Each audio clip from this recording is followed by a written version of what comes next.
Bonjour. Salut! Eh bien, Bonjour tout le monde. merci d'être venu, merci d'avoir accepté l'invitation.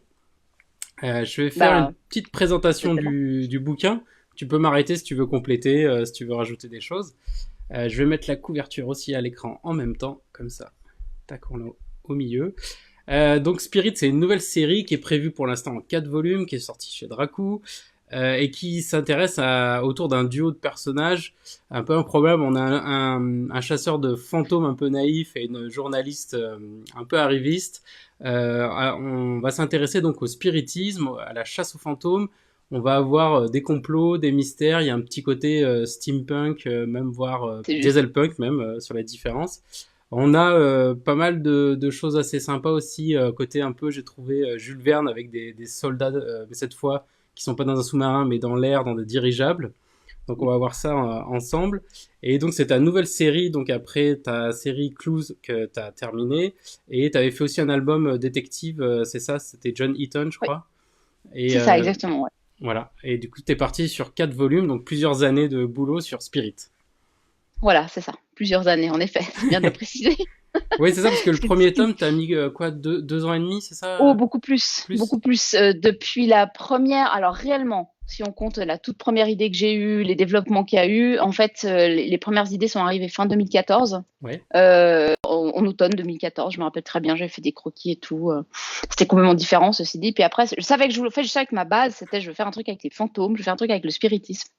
Ok. Euh, voilà. Et puis je voulais faire un truc aussi qui avait une saveur un peu scientifique aussi, parce qu'à cette époque-là, j'étais à fond dans tout ce qui était astrophysique, physique quantique et tout ça. Donc je lisais plein de bouquins sur le sujet. Et du coup, je trouvais vachement intéressant. Je me dis tiens, et si je liais un peu ce côté un peu science et puis fantôme. Et du coup, voilà, au début c'était du space opéra, c'est parti dans tous les sens jusqu'en 2016 où j'ai eu un déclic. Ensuite, j'ai commencé à poster des recherches et tout. Ça a été rapidement repéré par les éditeurs. Et donc, j'ai commencé vraiment les planches définitives en 2017. Et après, bon, après, ça a été le bazar parce que je suis tombée enceinte. Ça a été le bazar avec la petite. Enfin, bon, donc, du coup, j'ai pris beaucoup, beaucoup de retard. En plus, il y a eu la pandémie parce que le bouquin devait sortir le 6 mai. Oui. Et du coup, il vient de sortir. Et voilà, maintenant, les librairies sont fermées. Super. Elles sont pas Mais fermées, elles voilà, sont en click and collect. c'est vrai, on click and collect, ouais, c'est vrai. Donc ça va, tout espoir n'est pas perdu. Puis surtout le bouquin, il a déjà eu 4 bonnes semaines de visibilité, donc c'est déjà bien. Je suis assez triste pour quelques collègues que je connais qui ont leurs bouquins qui sortent maintenant ou dans les jours à venir. Donc voilà. On va dire que je suis chanceuse un peu, bon, moi, alors, je sais pas. Mais voilà, ouais, donc du coup, 3 ans en tout cas 3 ans vraiment pour les planches définitives à partir du moment où j'avais mon histoire et qu'on allait se lancer sur le storyboard et tout. Et sachant que je prends énormément de temps pour faire mes storyboards parce que c'est un truc qui me bouffe tout mon temps, qui bouffe toutes mes capacités. Je fais toutes les recherches visuelles, tout ça, etc. Toute la doc visuelle et tout. C'est là que je pose tout. Et donc là, ouais, le tome 1, 3 ans. Ok. Et du coup, t'en as profité, t'as écrit un peu, parce que c'est déjà annoncé en 4 volumes, t'as écrit un peu le synopsis des 4 volumes, t'as déjà Ouais, pensé à tout l'arc avant d'attaquer le premier. oui, en fait, c'était super important pour moi parce que donc la série est effectivement prévue en 4 tomes et elle sera construite comme ma précédente série Clues, qui avait au tome 3 un tome flashback en fait présentant le passé d'un personnage, d'un des deux personnages principaux de ma série. Et en fait, Spirit c'est pareil. Donc il y aura un tome flashback et en fait ce tome flashback c'est l'arc narratif autour duquel j'ai construit toute la série de Spirit. Donc, en gros, ce que vous lisez dans le tome 1, ce que vous lisez dans le tome 2, c'est un peu de la broderie. Je dis toujours que c'est un peu de la broderie autour du vrai cœur de l'histoire qui apparaîtra dans le tome 3, qui est vraiment la base de tout. De tout pourquoi il y a Tunguska, l'explosion du début, tout ça, qu'est-ce qui a amené les personnages et tout. Donc, effectivement, pour pouvoir faire ça, il fallait que ce soit déjà assez précis dans ma tête sur certains trucs. Je me laisse quand même toujours des libertés et tout ça. Je trouve des trucs au fur et à mesure quand j'avance sur les différents bouquins. Là, je viens de terminer le tome 2 au niveau du storyboard. Mhm. Et du coup, pendant que j'étais en train de faire le storyboard du tome 2, il y a quelques arcs narratifs du tome 4 qui sont arrivés pendant que je l'écrivais. Donc j'étais, ah tiens, ça, je pourrais faire ça pour expliquer ça et tout. Puis c'est drôle, des fois, ça part en fait, de bêtises que je fais dans le scénario. Donc je me relis et puis je suis là, ah ouais, là, on a une incohérence. comment je fais? Et en fait, là récemment, justement, j'ai réussi à débloquer un des fils rouges du tome 4 grâce à une incohérence que j'ai vue dans mon tome 2 qu'il fallait que j'explique. Je suis là, bon, ça, les gens ils vont poser des questions. Comment j'explique ça? Ah bah tiens, là j'ai quelque chose pour le tome 4. Donc voilà, ouais, je suis assez. C'est vraiment un mélange entre je sais vraiment très bien certaines choses et un petit peu d'espace pour me laisser quelques libertés quand même. Donc voilà. Et du coup, le fait d'avoir prévu en 4 volumes, est-ce que la contrainte, elle est plutôt créative ou elle te gêne un petit peu? Comment ça s'est passé? Non, parce que je trouve que ça pouvait pas se faire en moins d'albums. Et ça a été évoqué à un moment, est-ce qu'on fait 3, est-ce qu'on fait 4? Donc il y a eu un peu de, comment dire, de défendage de beefsteak à ce Ouais. niveau-là pour se faire, puisque 4 tomes puissent se faire, notamment avec ce, entre guillemets, risque du tome 3 qui présente des personnages pas nouveaux, des personnages qu'on voit déjà dans le tome 1, dans le tome 2, mais du coup, les deux héros de l'histoire, donc Nell et Yann, on les verra à peine dans le tome 3. Donc c'est des choses effectivement qui peuvent être un peu un éditeur peut être rebuté par ça en fait, ça peut se comprendre quoi, que ce soit un peu genre ah oui mais tes deux personnages principaux tu nous les montres, on s'attache à eux dans les tomes 1 et 2 et puis d'un coup bim on passe sur autre chose. Hmm. Donc ça reste un challenge en fait, c'est surtout ça je pense que quand je me mets des contraintes, quand il y a des contraintes comme ça doit se faire en tant de pages, ça doit se faire en tant de scènes, ça doit se faire en tant de cases, ça doit se faire en tant de tomes, pour moi c'est des challenges en fait, c'est pas des limites, je le vois pas du tout comme des contraintes négatives, je vois Mhm. plutôt genre je vais y arriver, je vais utiliser ça, je vais utiliser ce support là pour faire exactement ce que je veux faire en fait. Et j'aime bien le voir comme ça, du coup ça m'évite de le voir comme une contrainte. Et du coup, tu as parlé un peu aussi de ton éditeur. Donc, le livre est sorti parmi les premières séries chez Dracou, qui est une nouvelle collection dirigée par Christophe Arleston. Et comment ça s'est fait la rencontre avec lui? Bah, ça s'est fait quand la maison d'édition a commencé à être montée. Et en fait, les éditions, enfin Bambou, enfin avant qu'il y ait Dracou, tout ça, etc., avaient déjà repéré mes recherches. Et en fait, du coup, après, on a été mis en contact avec Arleston, qui m'a demandé de lui envoyer le synopsis, quelques trucs. Et ça s'est fait vraiment très rapidement. C'est qu'il n'a pas fallu grand-chose en fait avant que de les convaincre, parce qu'il a vraiment eu un coup de cœur pour le scénario du tome 1. Donc là, pour le coup, c'était vraiment tout s'est goupillé très vite. Ça a été assez surprenant et ouais, c'était un peu wow, qu'est-ce qui m'arrive? Donc c'était assez chouette. Et puis oui, donc ça s'est fait assez rapidement. Après, Spirit était prévu pour être un des premiers bouquins lancés dans la collection, voire même le premier en fait. Et comme il y a eu plein de soucis, notamment vie familiale, tout ça, on a eu vraiment une année 2019 très compliquée. Donc du coup, enfin 2018 aussi. Donc du coup, ça a été voilà, on a eu la possibilité de pouvoir le repousser, même si c'est vrai que j'aurais préféré qu'il sorte avant. Mais voilà, maintenant les choses sont faites. Le tome 2 devrait arriver plus rapidement. Donc voilà. Est-ce que du coup, lui, il a eu en tant qu'éditeur un regard sur la série? Parce que comme c'est une nouvelle collection, est-ce qu'il y a eu des contraintes particulières par rapport à quand tu travailles sur Clues ou des choses comme ça? Est-ce que ça a changé un peu? Alors, pas trop. En fait, donc effectivement, Christophe a suivi, il lit tous les storyboards, donc il lit d'abord un synopsis complet, vraiment où je raconte tout ce qui se passe dans le bouquin, etc. Ensuite, s'il valide ça, je lui fournis le storyboard, et après il va me faire des retours, mais il y a une grande liberté de création en fait. Il va pas me dire non, écoute, là, faut que tu mettes, faut que tu fasses ça comme scène, non, faut que tu mettes ça, mais ça c'est pas possible et tout. Si tu veux que ça marche, il faut que ce soit comme ci, comme ça. Non, il n'y a pas du tout de discours comme ça. C'est plutôt vraiment. En fait, ce qui était chouette avec Christophe aussi, c'est que quand il a lu le scénario et quand il m'a expliqué pourquoi il aimait le scénario, j'ai compris qu'il avait compris mes intentions, Hmm. qu'il avait vu quelles étaient les choses que j'avais envie de raconter, quelles étaient alors que j'avais présenté le projet à d'autres gens et où il n'y avait pas eu ce feeling-là en fait, il n'y avait pas eu ce côté vraiment ah oui là on en parle. Et puis il y avait des échanges vraiment où je sentais j'ai vraiment senti qu'il y avait un vrai coup de cœur, que c'était pas genre juste ah ouais super ça va marcher ce machin donc hop allez on fait ça. Non, j'ai vraiment senti un vrai enthousiasme et ça m'a vachement motivée en fait et ça a permis d'avoir un rapport sur le livre qui était vraiment top quoi. Moi je suis vraiment très contente de comment on a bossé dessus quoi. Donc voilà. Et du coup, pour revenir un peu au sujet du livre, c'est quoi ton rapport au spiritisme? Parce que du coup, peut-être il y a une piste avec Conan Doyle, non? Parce que dans le premier, dans Clues, dans ta première série, tu parles un peu de détective, on est un peu côté Sherlock Holmes, et là on bascule vers le côté fantastique. Est-ce qu'il y a un lien?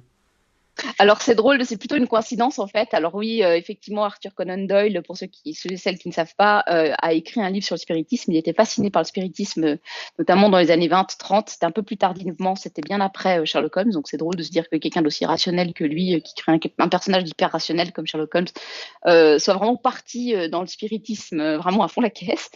Et en fait, il y a pas vraiment, c'est vraiment plus une coïncidence pour le coup. Ouais, alors quel est mon rapport avec le spiritisme? Ben, personnellement, je crois pas aux fantômes, dans le sens, il m'est jamais arrivé quelque chose de surnaturel et tout. J'aimerais bien que ça m'arrive. Mhm. Honnêtement, si un jour il m'arrive un truc et que j'arrive vraiment pas à l'expliquer, parce que justement, je suis plutôt rationnelle comme personne, si j'arrivais vraiment pas à l'expliquer, voilà, je serais ravie en fait. Waouh, ça existe, c'est trop bien. Mais pour l'instant, effectivement, je suis pas trop dans le côté spiritisme, genre médium, tout ça. Mais ça, c'est un univers qui me fascine, ça clairement.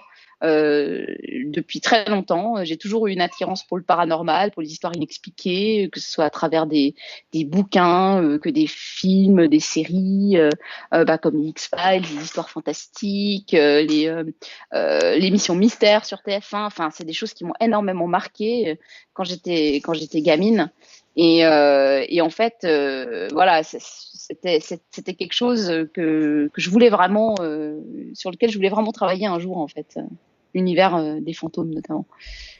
Et j'ai Voilà. une première question de Raphaël qui te demande si tous les personnages qu'on voit dans la BD sont des références à des personnages que tu as vus dans des films, séries, ou alors tu les testes en dessin et ils viennent tous de ton imagination.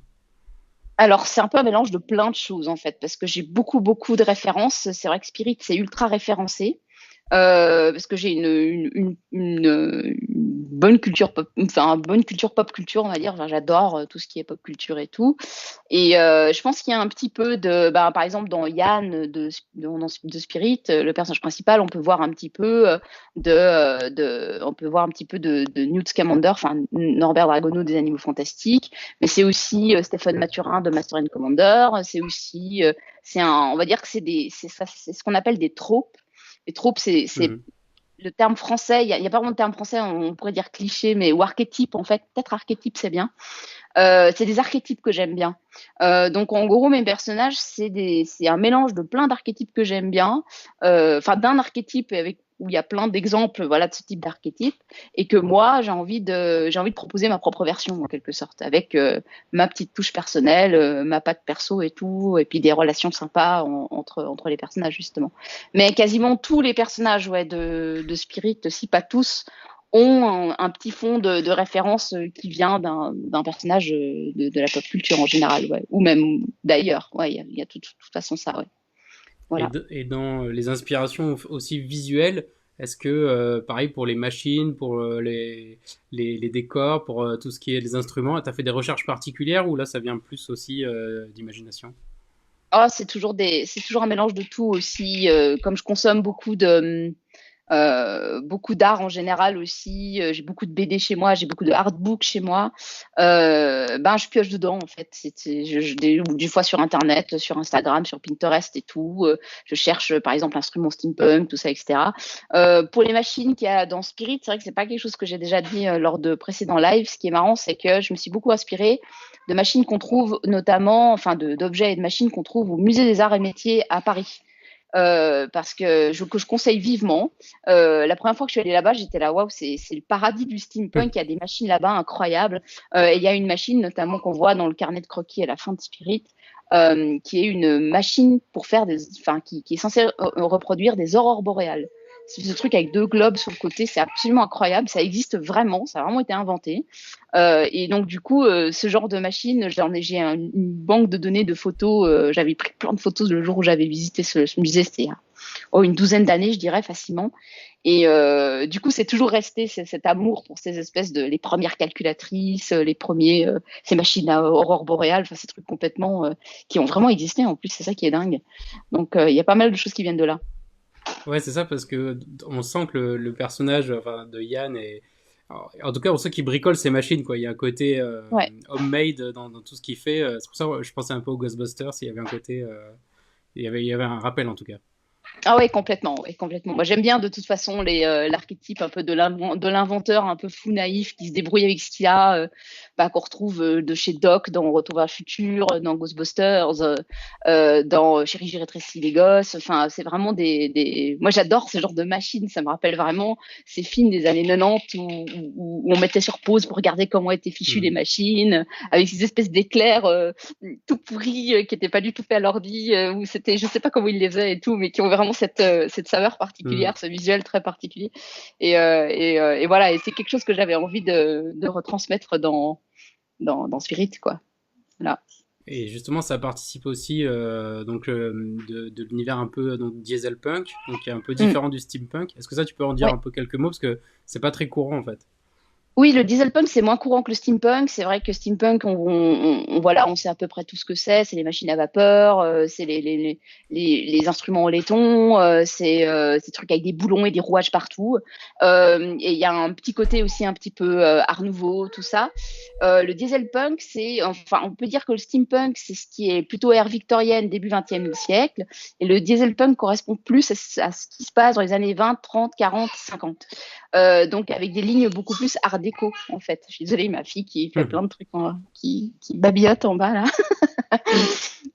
Et du coup, c'est des lignes beaucoup plus droites, beaucoup plus épurées en fait. Et il n'y a pas beaucoup de films en fait qui ont cette esthétique. Des films comme Rocketeer, des films comme Le Géant de Fer, même si ça se passe un peu dans les années 50, il y a quand même, enfin, quand on regarde le design du Géant de Fer, c'est carrément du dieselpunk. Voilà, on peut retrouver aussi cette ambiance un peu art déco, dieselpunk dans la série animée Batman qui était diffusée dans les années 90, Mhm. où justement j'ai repris des visuels en fait. J'ai l'artbook à la maison et qui m'a énormément servi, notamment pour les décors. Et pour les ambiances en fait de couleurs très nocturnes comme ça. On se dit souvent, voilà, la nuit c'est quoi? C'est bleu foncé, c'est noir. Mais non, mais on peut faire d'autres choses. On peut faire du violet, on peut faire du rouge, on peut faire du turquoise. Et j'avais aussi envie de jouer avec ces ambiances-là, ces références-là visuelles.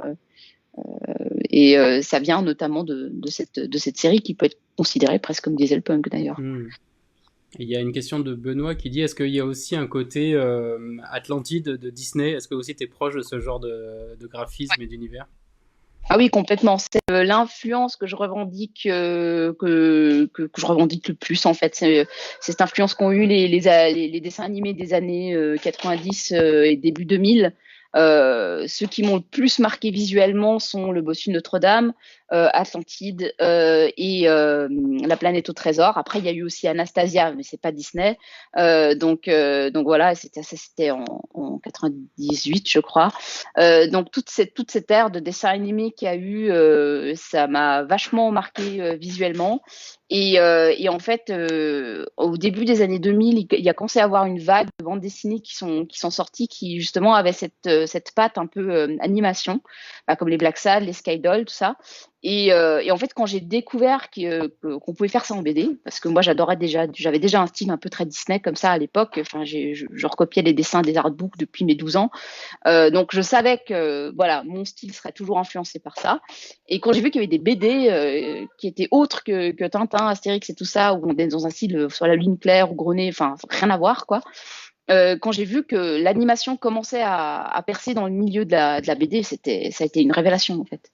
C'était vraiment waouh, on peut faire ça. Il n'y a pas juste les comics, il n'y a pas juste ça. Enfin, voilà, j'avais une vision assez étriquée de la BD à l'époque et c'était pas du tout un univers dans lequel je me disais que j'allais faire quelque chose avec parce que enfin je faisais des trucs dans mon coin pendant les cours quoi. Mhm. Et puis je voyais pas du tout ça comme une perspective d'avenir. Pour moi c'était un hobby. Et voilà, et quand j'ai vu que c'était possible, j'étais là, ah oui, il y a un truc à creuser quoi. Donc oui, tout ce qui est animation Disney, carrément une influence sur mon travail, c'est sûr. Et du coup, tout à l'heure, tu parlais aussi de storyboard. Comment tu travailles en fait? C'est quoi pour toi les étapes d'un album? Donc, tu as dit qu'il y avait pour celui-là, il y a eu une longue gestation, mais du coup, c'est quoi tes étapes en gros? Comment tu bosses? Alors, je vais prendre exemple justement sur le tome 2. Alors, ce que je fais, c'est que d'abord, je fais un synopsis vraiment avec où j'écris toute l'histoire. Ça prend peut-être 3-4 pages dans tous ces détails, genre Nell fait ci, Yann fait ça. Il n'y a pas encore les dialogues, il n'y a rien, mais c'est genre ça se passe là et tout. Une fois que j'ai ça, j'estime combien de pages vont faire toutes les scènes en fait. Donc, première scène, ok, entre 3 et 5 pages. Deuxième scène, entre 5 et 8 pages, etc. Donc, toujours tout ça par écrit. Et une fois que j'ai fait ça, je bosse dans des carnets, en fait, dans des carnets A4. Et je dessine tout ce qui me vient. C'est-à-dire, je lis mon truc et je dessine des vignettes complètement random, en fait, qui suivent le fil de l'histoire. Absolument pas construites sous forme de pages BD avec des cases les unes après les autres. C'est vraiment, je dessine les vignettes comme si c'était des captures d'écran, en fait, du film que je me fais dans la tête. Et une fois que j'ai ça, scène par scène, je reprends ces vignettes et je les dessine sous un tout petit format. On va dire, vraiment, c'est grand comme ça, quoi. Enfin, c'est tout petit. Voilà, je dessine ça sur mes pages avec le gaufrier. Donc, moi, j'appelle ça le gaufrier avec, ok, bon, bah, il y a 8 cases, etc. Et une fois que j'ai ça, je prends en photo ce espèce de petit gaufrier. C'est loin, je sais. Avec mon iPad. Après, j'agrandis tout, je reprends en photo toutes les petites vignettes que j'ai faites et tout, je rafistole, je fais des espèces de bricolage pas possible et je redessine encore par-dessus. Et après, je pose les dialogues. Voilà. Mais Mais évidemment, quand je fais la phase vignette dans mon carnet de croquis, là, j'écris les dialogues aussi à côté et sur un document Word. Mais du coup, alors ça veut dire que tu as une écriture quand même qui passe par le dessin. C'est-à-dire au lieu Ouais, d'avancer sur le dialogue, d'avancer des choses comme ça, c'est en dessinant que tu trouves un peu des scènes, que tu trouves ouais. des dialogues, que tu trouves des choses comme ça. Ouais, ça vient en même temps. Vraiment, à partir du moment où je fais ces fameuses vignettes, les émotions arrivent et avec les émotions viennent les dialogues, en fait. C'est vraiment indissociable. C'est vraiment, je suis en train de dessiner un truc, puis d'un coup, je suis là, ouais, bah, c'est ça qui va dire, en fait. Je pourrais même pas dire qu'est-ce qui vient en premier, si c'est le dialogue qui vient ou le dessin qui vient. C'est une espèce d'instantané comme ça. C'est assez jouissif. C'est une des parties les plus grisantes de l'album, une des plus épuisantes, mais c'est une des plus grisantes parce que c'est vraiment, on se fait un long film dans la tête, on est plongé dedans, on est dans les émotions, dans les personnages. Il y a vraiment des moments où je ressens une espèce de vague qui m'emporte en fait, vraiment quand je relis mes dialogues et tout, ou quand je commence à poser les dessins définitifs avec les expressions, parce que je fais énormément de recherches aussi sur les poses, les expressions et tout ça pour que ça soit pile poil ce que je veux. Et je ressens vraiment un truc genre je suis trop à fond et tout. Enfin, c'est indescriptible. C'est vraiment, je pense que c'est à peu près la même chose quand quelqu'un a écrit, voilà, un auteur ou une autrice, un écrivain quoi, écrit dans un livre et tout, puis écrit ses scènes et tout. On est vraiment transporté et ça c'est un des trucs les plus jouissifs du monde quoi. Voilà. Et j'ai une question d'un autre Benoît qui te demande quels sont tes auteurs préférés, tes références. Alors j'imagine en BD Alors, peut-être. oui, alors en BD, ben, forcément tout ce qui est Barbucci, Canepa, Guarnido avec Black Sad, Loisel que j'aime beaucoup, Claire Wendling. Qu'est-ce que j'ai d'autre qui m'a Alex Alice. Euh, je réfléchis, je regarde les BD autour de moi. C'est vraiment des fois c'est vraiment des mélanges de plein de gens différents. Ouais, voilà. Bah, surtout, je pense que une des, les trois plus grosses, c'est Barbucci, Guarnido euh, et puis Loisel, quoi. Surtout Loisel pour le découpage. C'est un dieu du découpage. J'ai tout appris en regardant il a fait un bouquin sur le storyboard de Peter Pan Mhm. où il explique comment justement il cadre et tout ça. Enfin, ce bouquin, c'est une bible et j'ai vraiment appris énormément de choses en regardant ce bouquin-là, quoi. Donc voilà. Et j'ai une question de Raphaël qui dit tu aimerais quoi pour Spirit si jamais il peut être dérivé en film d'animation, jeu, figurine ou autre. Oh là, j'essaie de pas penser à ce genre de choses. Aucune idée. Évidemment, ce serait trop génial de voir une adaptation un jour parce que voilà, je pense que c'est le rêve de toute personne qui fait de la BD, je pense. Mais voilà, mais je garde l'épée sur terre. Je suis déjà super contente si la série peut se faire en BD, en 4 tomes, avec les conditions que j'ai actuellement. Ça, pour moi, ce serait déjà génial. Donc voilà, genre une chose après l'autre, on verra. C'est sûr que j'aimerais bien je me disais aussi une traduction, s'il y avait une trad en anglais et tout, vu que je pense que c'est une BD qui a quand même une vibe un peu outre-Atlantique quand je vois qui se fait notamment en roman graphique outre-Atlantique. Je suis quelques auteurs de BD, voilà, des États-Unis notamment. Mhm. Et c'est vrai que c'est très différent de ce qui se fait en franco-belge. Et des fois, je me sens plus proche de cette veine-là avec ce que je fais, avec ce que je propose, que vraiment du franco-belge, comment dire, classique, quoi.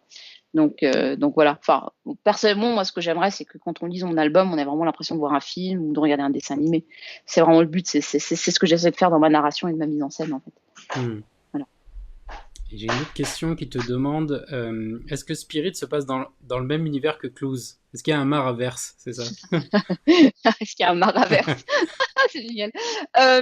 Non, mais par contre, et ça y est, d'ailleurs, personne l'a remarqué pour l'instant. Il y a une micro-référence à Cluse. Enfin, il y a un petit clin d'œil dans une case à un moment.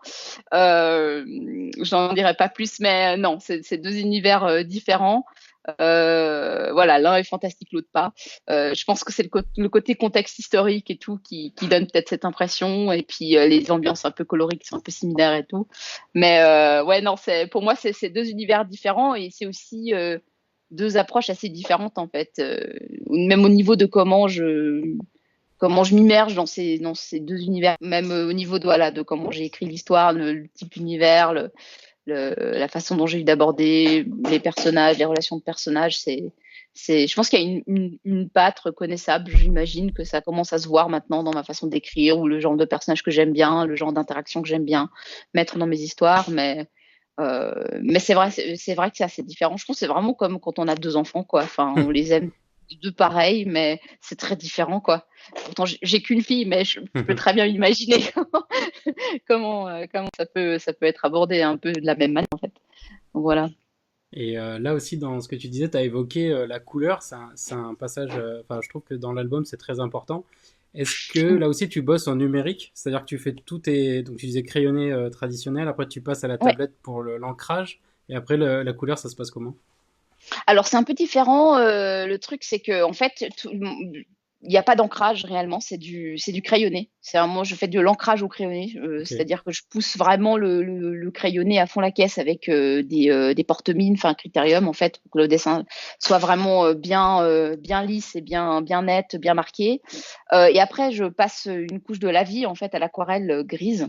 Donc pour le tome 1, pour le tome 2, ce sera différent parce que j'aurai malheureusement pas le temps de faire cette étape-là, je pense, si on veut être dans les temps pour rendre l'album. Donc du coup, le premier tome, c'était vraiment, il y avait de l'avis à l'aquarelle pour poser les ombres et les valeurs. Ensuite, c'était scanné et effectivement couleur numérique après, avec une volonté d'essayer de faire en sorte que chaque scène ait une ambiance qui lui est propre en fait. Que quand on feuillette l'album, on n'a pas l'impression que tout se passe au même endroit ou au même moment de la journée, etc. Il y a beaucoup de scènes nocturnes justement, c'est ce que je disais avant, mais avec cette volonté de proposer des ambiances de couleurs différentes malgré tout en fait, à chaque scène son identité. Voilà, ça c'était important pour moi. Et Voilà. du coup, la couleur, donc, t'as fait l'étape au lavis, et après, tu retouches Ouais. toutes les couleurs, c'est chaque page par page, ou alors c'est chaque case par case, comment tu procèdes? Alors, donc je fais le lavis, ensuite je scanne la planche complète qui a toutes ces ombres et valeurs, et puis ensuite ce que je fais, bon là j'ai eu de l'aide justement sur le tome 1 de Spirit avec les aplats, c'est-à-dire que je prenais une page, je définissais l'ambiance dans une case où il y avait un maximum de choses, c'est-à-dire les personnages, le décor, tout, et ensuite je donnais mes pages à mes deux copines coloristes, donc Surya Barbier et Carole Bride, qui sont deux copines qui m'ont vachement aidée. Donc du coup, elles, ce qu'elles faisaient, c'est qu'elles reprenaient mes couleurs et puis elles faisaient le reste de la page en fait. Donc du coup, et après, elles faisaient vraiment que les aplats. Des fois, quelques propositions de lumière ou de dégradés aussi, que soit je disais OK, soit je changeais, enfin, ça dépendait. Et après, je reprenais encore les plages et puis j'affinais les lumières, les réaux, les ombres et tout ça. Donc il y a eu vraiment plusieurs étapes en fait pour la couleur numérique. Voilà. Et dans le même esprit aussi, la couverture, du coup, tu l'as travaillé d'une manière particulière, parce que là aussi, il y a plusieurs, enfin, il y a pas mal d'éléments, il y a des références, là aussi, il y a tablette Ouija, il y a des symboles, Ouais. il y a des choses comme ça. Là, comment Mm. tu as proposé cette couverture? C'était un premier jet, ou tu as travaillé aussi avec l'éditeur? Alors, il y a eu beaucoup de propositions en fait pour la couverture. Il y a eu pas mal d'allers-retours. Et en fait, au final, on est resté sur la première proposition que j'avais faite avec les deux personnages justement dos à dos comme ça, avec la ville de New York derrière, avec justement des spots qui s'entrecroisent et tout. Après, donc moi j'ai fait ce dessin-là. Il est par contre là entièrement numérique. Il y a pas de lavis du tout. Il n'y a pas du tout d'aquarelle en tout. C'est vraiment du pur numérique. Et après, c'est les éditions Dracook qui se sont occupées, qui sont occupés de faire la maquette justement et qui ont proposé vraiment de faire les dorures et puis d'utiliser les deux trucs voilà de la tablette Ouija comme petit rappel voilà pour le spiritisme. Et je suis vraiment très contente parce que ça a été une belle surprise de découvrir la couverture de l'album comme ça avec le vernis sélectif et les dorures. J'étais là, waouh, c'est cool quoi de mettre en valeur un bouquin comme ça. J'étais vraiment contente quoi. Ouais, c'est ça, ça fait vraiment un bel objet. C'est pour ça on Ouais, voit qu'il y a vraiment du boulot derrière. Donc c'est ouais. assez agréable. Et ah oui, avant d'enchaîner, il y a une question de Benoît qui te demande est-ce qu'il y a une date pour le tome 2? Il n'y a pas encore de date. Je suis censée le rendre l'automne prochain. Donc, on peut éventuellement imaginer une sortie pour janvier 2022, donc un petit peu plus d'une année. Donc voilà. Mais pour l'instant, on va dire en discussion. On n'a pas posé. Enfin, c'est ce que j'imagine. J'imagine janvier 2022 s'il y a un rendu effectivement pour l'automne l'année prochaine. Je pense pas qu'ils vont prendre le risque de sortir le bouquin 2 semaines avant Noël. Enfin, ce serait un peu du suicide vu les mastodontes qu'il y a à ce moment-là. Donc, je pense que moi, je trouve que, enfin, c'est mon opinion personnelle. Donc là, je veux dire, mes éditeurs n'ont aucune influence sur ce que je dis là. Bah, je veux dire, je sais pas ce qu'ils pensent. Mais moi, je pense qu'effectivement, janvier, ça pourrait être pas mal comme période pour sortir l'album. Donc, Et- il faut envisager vraiment début 2022. Ok. Voilà. Et tu as commencé à teaser quand même des trucs sur les réseaux sociaux, notamment un Ouais. titre qui fait penser, enfin qui rappelle un peu l'astronomie, tu parlais de ça, un peu des étoiles. Est-ce que du coup le spiritisme va nous emmener vers autre chose? Oui, mais je peux pas en dire trop sans spoiler, mais c'est vrai que j'aimais bien vraiment sa part de cette idée de mêler fantôme et science en fait. Donc c'était vraiment le cœur du truc et je me suis dit ah qu'est-ce qu'on peut faire avec ça et puis voilà et tout ce que ça implique sur voilà quand on pense à quelque chose on découvre quelque chose prenons n'importe quoi que ce soit des fantômes ou Hmm. n'importe quoi d'autre dans la vie qu'est-ce qui se passe quand on fait une découverte scientifique qu'est-ce qui se passe après quoi voilà et je pars de là. Voilà, je vais pas en dire plus. J'ai très envie, hein, j'ai très envie. Le tome 2, j'ai eu énormément de plaisir à l'écrire. C'est un album que je me réjouis vraiment. Là, je vais attaquer, si tout se passe bien, les planches définitives la semaine prochaine. Et c'est un album, je pense que je vais euh, c'est vraiment beaucoup plus dans l'histoire parce que le premier tome, c'est une introduction, on pose des personnages, on essaie de les rendre le plus attachants possible pour qu'ensuite les enjeux qui sont posés fassent vraiment sens et puis que les gens qui lisent l'album soient en mode ouf, ouf là là, qu'est-ce qui va se passer et qui stressent pour les persos ou pour les situations et tout. Et du coup, le tome 2, il est très dense. Il est très dense, il va se passer beaucoup de choses. Il y aura pas mal de réponses données sur des questions qu'on peut se poser dans le tome 1.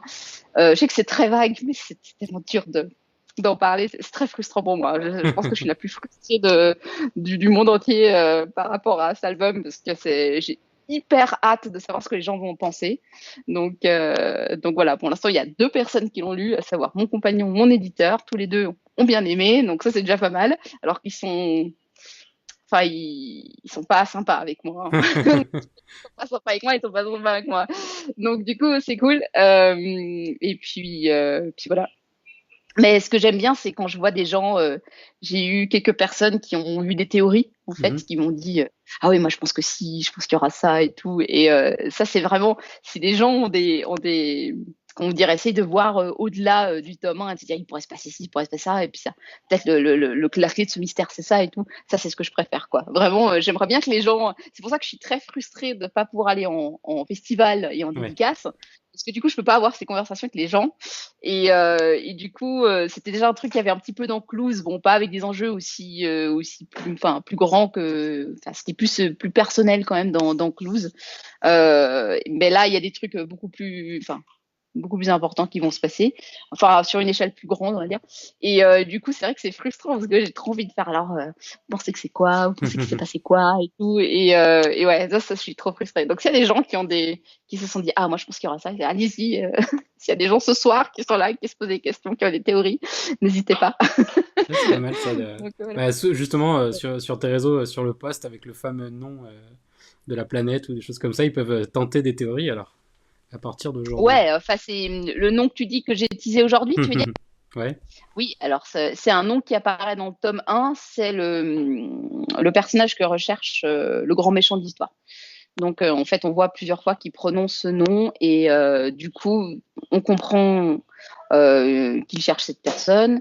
Et donc du coup, dans le tome 2, ça va être, enfin, comment dire, des arcs narratifs, ça va être justement retrouver Eisenstern. Enfin, donc Eisenstern qui est qui est donc ouais, le grand méchant. Je complète le temps que le lag revienne. Tu parlais Oui. du coup de rencontrer tes lecteurs. Tu as une question qui te demande est-ce que c'était pas trop galère de sortir justement l'album en plein Covid. Du coup, t'as pas pu faire de dédicaces, mais j'ai vu que tu faisais des dédicaces virtuelles.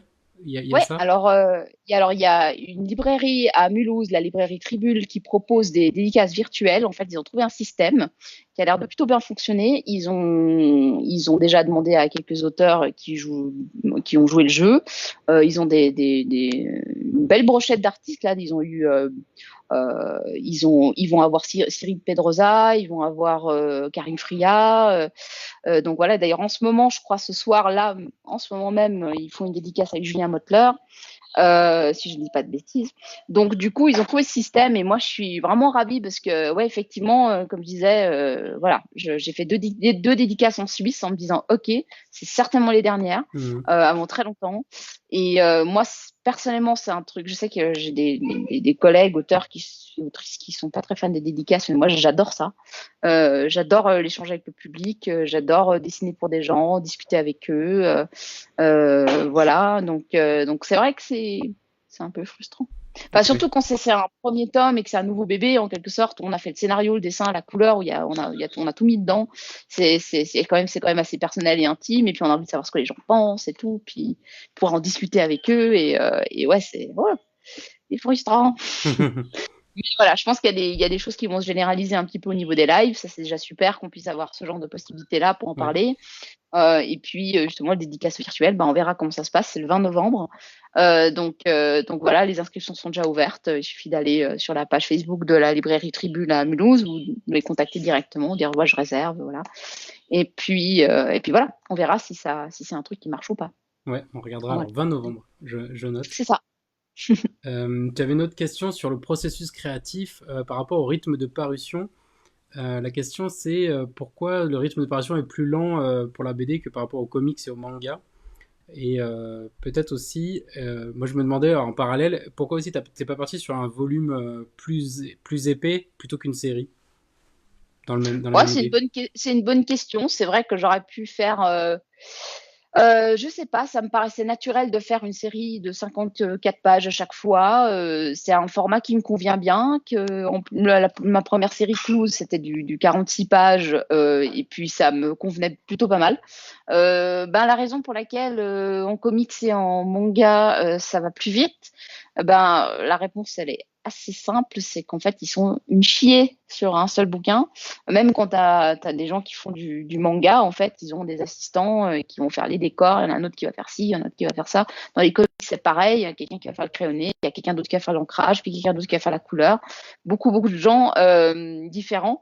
Et moi, je suis seule à la barre, en fait, à part pour effectivement la couleur où j'ai eu l'aide de Carole et Surya, que j'en remercierai jamais assez parce que je pense que je sais pas combien de temps j'aurais encore passé sur l'album si elles n'avaient pas été là pour m'aider. Donc voilà, donc c'est vrai que ça prend beaucoup de temps, les aléas de la vie, plein de choses. C'est vrai qu'on peut pas vraiment déléguer beaucoup de choses en fait, hein. En tout Mhm. cas, à ma place, moi, à part effectivement pour la couleur, où je peux demander de l'aide, ou alors effectivement, je peux demander à Sylvain, mon compagnon, de scanner mes pages et tout ça, pendant que moi je bosse sur autre chose. Ça, c'est possible, mais c'est vraiment des petits trucs de rien du tout qui font gagner un peu de temps. Mais c'est ça, c'est voilà, en général, un album. La plupart des auteurs et autrices disent qu'un album de la facture du mien, ça va leur prendre une année à une année et demie. Mhm. C'est rare qu'on voit moins. Voilà. Et dans les postes Donc, aussi, tu fais aussi le lettrage? Tu lettres à la main ou t'as enregistré une police? alors on a essayé. Moi, je les ai prévenus. Je leur avais dit, écoutez, j'écris comme une merde. Alors, je veux bien essayer de remplir votre petit truc et tout avec la meilleure écriture possible qui pourrait faire bébé. Et puis, donc, je leur ai envoyé. J'ai plus jamais eu de nouvelles. Et quand j'ai eu les pages, j'ai vu que c'était une typo préfabriquée. Donc, je là, ouais, ouais, c'est bon. Ok. J'ai compris. Ce n'est pas ma typo. Et puis, ouais, je suis vraiment pas faite pour ça. Donc, du coup, non, c'est pas moi qui me suis occupée du lettrage du premier. Par contre, c'est moi qui vais m'occuper du lettrage du 2, mais ce sera la même typo que dans le 1, c'est-à-dire un truc préfabriqué, c'est pas ma propre typo. Donc c'est un peu dommage, je sais, mais vraiment, si on voyait comment j'écris, enfin quand je fais pas attention, c'est dégueu quoi. Enfin, le carnet de croquis dans Spirit à la fin, c'est moi qui ai tout écrit à la main. Par contre, ça c'est Hmm. vraiment écrit à la main sur voilà. Mais c'est pas du tout une écriture qui convient pour faire de la typo BD quoi. Enfin c'est du truc lié tout ça, genre un peu écriture un peu ancienne comme ça. Donc Hmm. oui quand je m'applique je peux faire ça, mais le lettrage type BD, non Hmm. c'est pas pour moi. Et, Voilà. et justement, ce carnet, tu peux en parler un petit peu parce qu'il est particulier. C'est pas un carnet graphique, c'est pas Ouais. un bonus qui a été glissé en plus, quoi. Il fait partie un peu de l'histoire. Oui, alors c'est un truc que je trouve c'est vraiment super bien goupillé parce que moi je voulais faire un carnet de croquis comme je faisais dans la série Clues où à chaque fin d'album il y avait un carnet de croquis, mais c'était vraiment le truc hyper classique, genre les recherches de personnages, les recherches de costumes, etc. Comment je fais une planche, comment je fais mon story. Et quand j'ai discuté avec mes éditeurs enfin Christophe, quand j'ai discuté avec Christophe du carnet de croquis, il m'a dit, alors oui, on veut bien faire un cahier graphique, mais par contre, il faut que ce soit un prolongement de l'histoire. Puis j'étais là, quoi? Mhm. euh, D'accord. Et ensuite, je me suis rappelé qu'il y avait des pages, mais ça s'est tellement bien goupillé. Je me suis rappelé qu'il y avait des pages au début de l'album où on voit Yann avec un carnet de croquis en train de dessiner un fantôme qui est dans une cuve, en train de prendre des notes dans un carnet. J'étais là.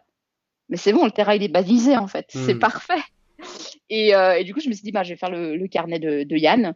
Ça s'est fait en 2 semaines. Donc vraiment, en 2 semaines, c'était plié. J'ai fait ça pendant vraiment non-stop pendant 2 semaines parce que l'album était déjà terminé et tout.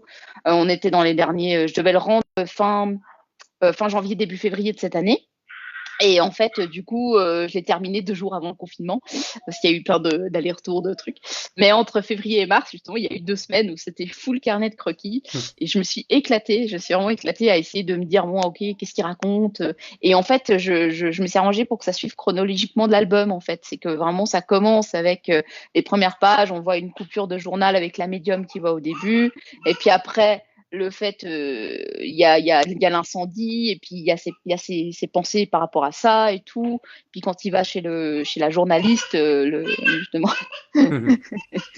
désolée, ouais, quand il est dans les locaux du journal, et puis un côté cabinet de curiosité, alors du coup, je me suis dit, alors, je vais faire des bocaux avec des machins morts dedans, ça va être génial. Eh ben, dis donc, C'est elle la est plutôt fête. calme d'habitude, Ouais. mais là, elle est un peu excitée, elle se couche bientôt. Oui, donc voilà, ouais, c'était super. Mais c'est marrant, c'est un truc qui m'est assez souvent arrivé. Ces espèces de, ça s'est arrivé sur Clues et c'est arrivé sur Spirit aussi, pas seulement avec le carnet de croquis, où on a l'impression que d'un coup il y a les étoiles qui s'alignent en fait. C'est assez fou parce que je fais des trucs sans que c'est vraiment spécialement d'importance. Donc typiquement le carnet de Yann, mais je n'ai jamais dit je vais faire Hmm. un carnet de croquis avec ce truc. Et souvent, c'est arrivé que je pose des trucs voilà, dans mes bouquins et après, ben, soudain, ça devient un élément, par exemple, super important dans le tome 2 ou dans le tome 3, alors que c'était un truc que j'avais posé limite au hasard, quoi. Et je trouve des solutions pour ces machins, ça règle des problèmes, mais c'est vraiment hyper bizarre. C'est vraiment comme si d'un coup tout était lié, comme si quelque chose avait travaillé en tâche de fond chez moi, et ça se goupille parfaitement. Donc voilà, Et du c'est coup, marrant. est-ce que ça sera un principe qui sera décliné dans les autres albums ou pas du tout? On sait pas Alors, pas encore. tout à fait. Pas tout à fait. Il y aura pas de carnet de croquis dans le deuxième tome. Par contre, il y aura un article de journal. Donc ça, je pense que je vais faire ça, vu que Nell, donc l'héroïne de l'histoire, est journaliste. Elle va écrire un article sur quelque chose qui va se passer. Et du coup, cet article, on va le mettre en scène dans la BD, soit sous forme de carnet à la fin, Hmm. effectivement. Mais je pense pas. Je pense que ça va plutôt être sur les pages de garde, en fait. Sur les pages de garde, on va faire ça. Et puis un autre truc aussi, c'est que je l'ai pas encore dit à mon éditeur ça, mais je pense qu'il va pas. Sur chaque album, il y aura un logo différent. C'est-à-dire Mhm. que sur le premier tome, à l'arrière, on voit une espèce de logo avec un petit fantôme et puis Ouais. justement les trucs, les atomes autour pour donner ce côté science et fantôme justement. Et donc le premier tome aura son logo, le deuxième tome aura son logo qui sera différent. Et puis chaque fois en fait, j'ai trouvé un logo qui pourrait correspondre à quelque chose qui se passe dans le bouquin. Et ça, je trouve assez sympa aussi comme truc, comme petite continuité, mais en même temps différente à chaque fois. Donc voilà. Et tu as une autre question de Raphaël qui parlait aussi, oui, est-ce que tu en vis, est-ce que tu vis de la BD? Est-ce que le fait de mettre autant de temps pour faire un album, ça te permet de subsister? Oui, alors bah oui parce que je ne fais pas que de la BD. Alors je suis aussi prof dans une école d'art en fait ici à Animation. Donc tous les lundis je donne des cours là-bas. Donc c'est un jour où je bosse pas sur la BD. Et après il faut savoir que j'ai que 4 jours en fait pour travailler sur ma BD par semaine. En sachant que je commence à 9h30 du matin et que je termine à 17h30 parce que je dois aller chercher ma fille. Mhm. Donc voilà, c'est des journées qui sont assez courtes. Je ne travaille plus le week-end ou alors vraiment si j'ai des deadlines et trucs comme ça, mais les week-ends c'est vraiment ma famille et tout. J'ai pendant trop longtemps passé du temps à travailler le soir. Enfin j'étais très nocturne un temps et puis du coup je me suis pas mal coupée de vie sociale et puis maintenant que j'ai une famille et tout, bah c'est un peu tristoun de passer son temps à bosser alors qu'on a un enfant. Donc pour l'instant je m'en sors pas trop mal avec ça.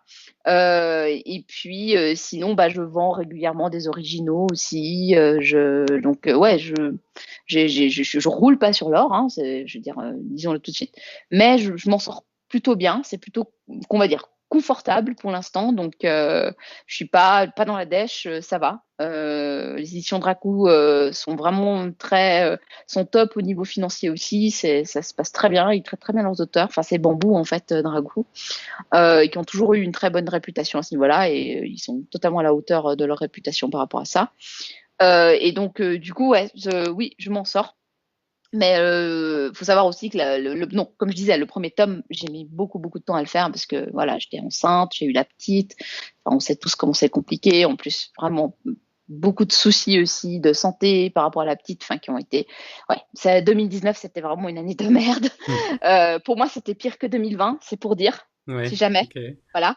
2020 à Ça met côté, du niveau, ouais. franchement, ouais, ça met du niveau. Donc, tu vois, voilà, moi, franchement, la pandémie, mes proches sont à l'abri, je vais bien, mon chéri va bien.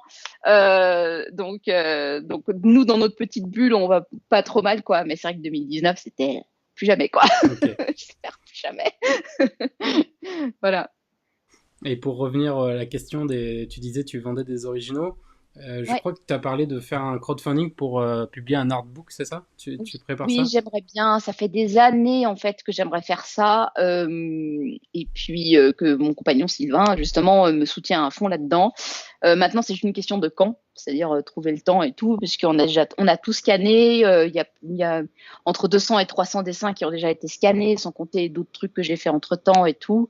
Et j'aimerais bien justement faire un crowdfunding avec tous les petits croquis que je fais à côté justement pour me délier la main, pour laisser divaguer mon imagination pour enfin voilà, c'est des croquis que je fais entre deux planches par exemple, ou quand le soir des fois je me fais des Skype avec une copine et puis on dessine en regardant des documentaires de true crime. Alors du coup elle dessine, moi je dessine, puis on met sur Skype toutes les deux avec notre petite bière, elle sa petite bouteille de vin, enfin sa bouteille, son verre de vin. Excuse-moi Sophie si tu es là, non tu n'es pas une alcoolique. Le Et donc numéro du coup s'affiche en bas de l'écran. mais donc voilà, ouais, j'aimerais bien, ouais, j'aimerais bien. Mais bon, on pense au printemps prochain, mais ça risque d'être un peu short quand même pour lancer ça pour le printemps prochain, donc on verra. Ok. Mais ouais, c'est dans les tuyaux en tout cas. Là, je fais un petit point sur l'heure. Je vois que ça fait déjà 50 minutes. Donc, je propose à tous ceux qui suivent le live, à tous les lecteurs, si vous avez des dernières questions, de les poser maintenant. Comme ça, je les poserai avant la fin pour pas trop déborder. Et bah, j'ai une prochaine question, moi. Est-ce que tu nous as parlé tout à l'heure de références d'auteurs, mais qu'est-ce que tu lis en ce moment? Est-ce qu'il y a des trucs qui t'ont marqué? Est-ce qu'il y a des choses Oui, alors là, justement, ben, je suis en train de lire le dernier Riyad Sattouf parce que j'adore Riyad Sattouf. Je vote toujours pour lui, pour Angoulême. C'est le premier que je coche, c'est Riyad Sattouf.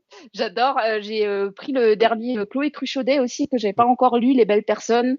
J'adore le boulot de Chloé Cruchaudet depuis des années, depuis que j'ai découverte avec Groenland Manhattan. J'ai Ida, Groenland Manhattan, Mauvais genre. J'adore ce qu'elle fait. Et du coup, ça m'énerve parce que son bouquin est sorti la semaine passée et voilà. Et donc du coup, bah, je me réjouis de le lire. Donc je ne peux pas encore donner d'opinion dessus, mais voilà. Mhm. Après, qu'est-ce que j'ai lu récemment qui m'a vraiment. Je sais que j'ai lu un truc. Ah, j'ai lu le premier des Châteaux des animaux que j'ai trouvé vraiment Ouais. super. Donc voilà, j'ai vu qu'il y a le deuxième Sylvain est allé le chercher hier, donc on l'a à la maison. Et puis, je réfléchis. Oh, c'est embêtant parce que chaque fois qu'on me pose la question, en plus je suis entourée de BD là, donc j'ai envie de parler des BD qui sont autour de moi, mais c'est pas des trucs que j'ai lus récemment qui, je peux dire qui m'ont marqué. Euh, qu'est-ce que non, là, alors là, c'est con. Je suis sûre après, quand on aura fini ce live, je serai en mode, ah, mais j'aurais dû parler de ça, j'aurais dû parler de ça. Mais non, il y a certainement des choses. C'est vrai que j'ai fait une grosse pause de lecture de BD pendant un petit moment là. C'est vraiment par phase. C'est-à-dire que Mhm. pendant 3, 4 mois, 5 mois, 6 mois, je peux ne rien dire du tout, pas lire de BD.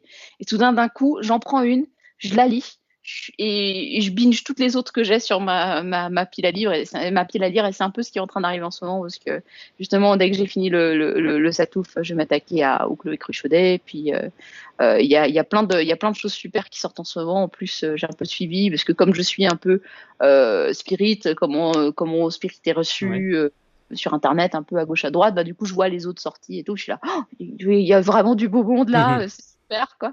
Il faut que je me prenne le dernier Mathieu Bablet aussi, parce que j'avais adoré Shangri-La.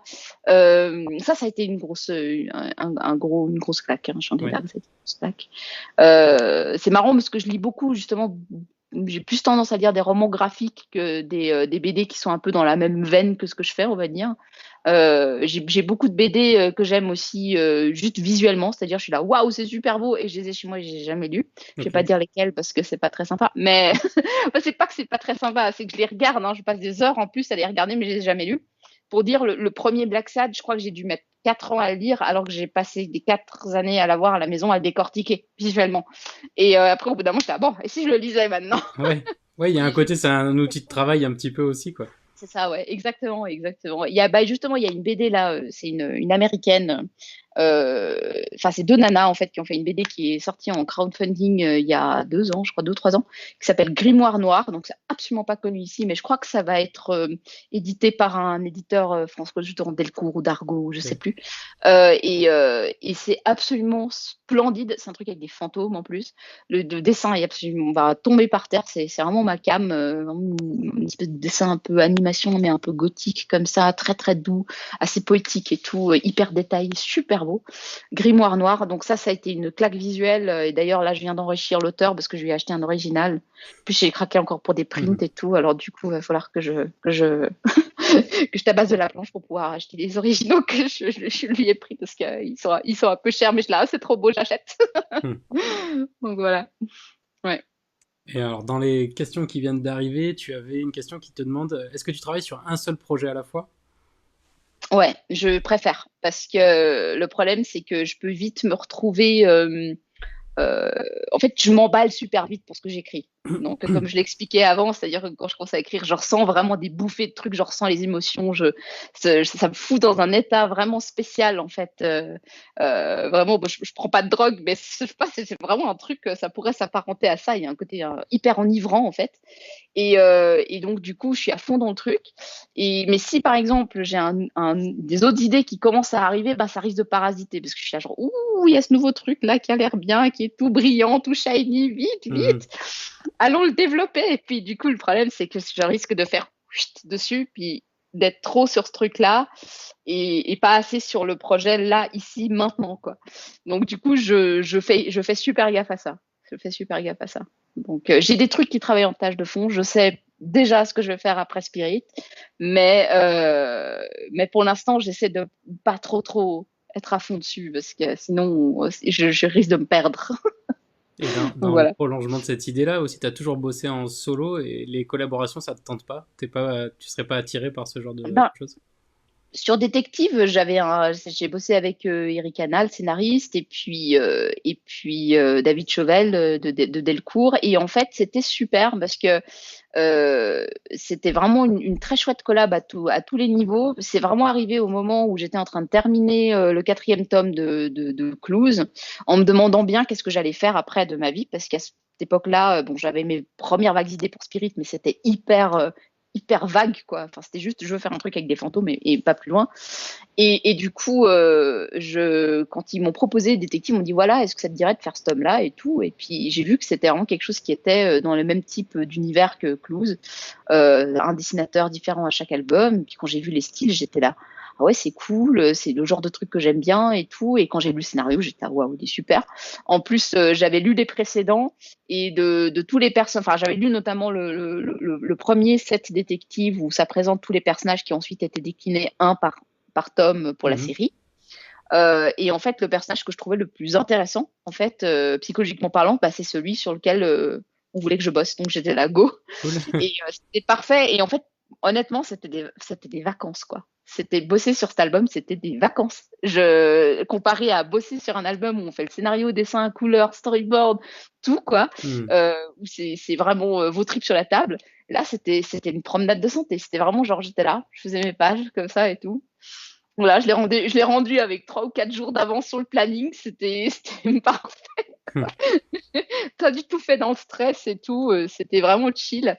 Et en fait, ce qui était super, c'est que du coup, ça m'a permis de continuer à garder un pied dans la bande dessinée. Et les premières idées vraiment beaucoup plus nettes de Spirit sont arrivées à ce moment-là. Donc, j'étais en train de bosser sur Détective et il y avait un truc qui bossait en tâche de fond, qui commençait à venir de plus en plus devant. Et j'étais là. Et en fait, ça m'a permis de débloquer Spirit, en fait. Et donc, c'était top. C'était top. Peut-être que justement, c'est ce qu'il me faudra pour après Spirit, peut-être faire un petit album comme ça, Mhm. justement, avec scénariste. Non, j'ai vraiment pas de problème. Si le feeling passe, si je sens que l'histoire me correspond, si je sens qu'il y a une dynamique cool avec la personne avec qui je bosse, bah, il n'y a pas de raison il y a pas de raison qu'on fasse pas de collab, quoi. C'est sûr. Ouais. Bah, Voilà. parfait. Écoute, merci beaucoup d'avoir répondu à toutes nos questions. Super. Merci à tous ceux qui ont posé des questions. Si vous êtes Oui. arrivé... Oh, pardon, je t'ai coupé. Non. Non, non, vas-y, je disais oui. Bah, si Non, vous je êtes t'en arrivé en prie. cours de live, je rappelle que vous pouvez voir le replay sur Bubble. En fait, vous pouvez avoir accès à tous les replays de tous les lives. Et donc, vous pouvez reprendre le début si vous l'avez loupé. Vous pouvez lire une petite chronique donc de Spirit sur le site 9eart.fr si vous voulez en savoir plus. Et il y a aussi des planches, des extraits. Et donc, je vous souhaite une bonne soirée. Je vous dis à la semaine prochaine pour le prochain live. Bonne soirée! Bonne soirée.